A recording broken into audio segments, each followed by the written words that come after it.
কি এইভাবে mainstream career হওয়া সম্ভব? হ্যাকিং অলরেডি ক্যারিয়ার, মানে মেইনস্ট্রিম ক্যারিয়ার হওয়া সম্ভব? অবশ্যই অবশ্যই। ধরেন হ্যাকিং হ্যাকিং বলতেছি আমরা কেন, ব্যাপারটা কি তাহলে কি আমরা ভালো মতো বলতে পারি না যে পেনিট্রেশন টেস্টার বা সাইবার সিকিউরিটি স্পেশালিস্ট, এরকম টার্মস তো আছে। সো আমরা হ্যাকিং আসলে হ্যাকিং ব্যাপারটা হলো ভয়ানক একটা ব্যাপার স্যাপার করে ফেলছি।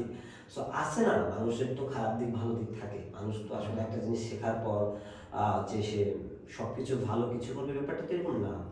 হ্যাঁ, ব্যাপারটা হচ্ছে এরকম যে আপনি শিখতেছেন ব্যাপারটা, আপনি যদি ধরেন অ্যাজ এ ডাকাত টাকা কি করবে, ধরেন কি করবে, আপনার ফোন হ্যাক করবে বা আপনার কম্পিউটারে র্যানসমওয়্যার ইনজেক্ট করবে।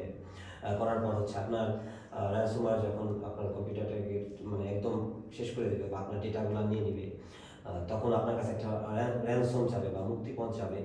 সো এই যে মুক্তিপণ চাচ্ছে, এটাতে সে অ্যামাউন্ট পাচ্ছে। কিন্তু র্যানসমওয়্যারের কিন্তু যে অ্যাটাকটা, র্যানসমওয়্যারের কিন্তু একদম মোটামুটি বলা যায় যে খুব ভালো আর্নিং করে ব্ল্যাক হ্যাকাররা র্যানসমওয়্যার অ্যাটাক দিয়ে।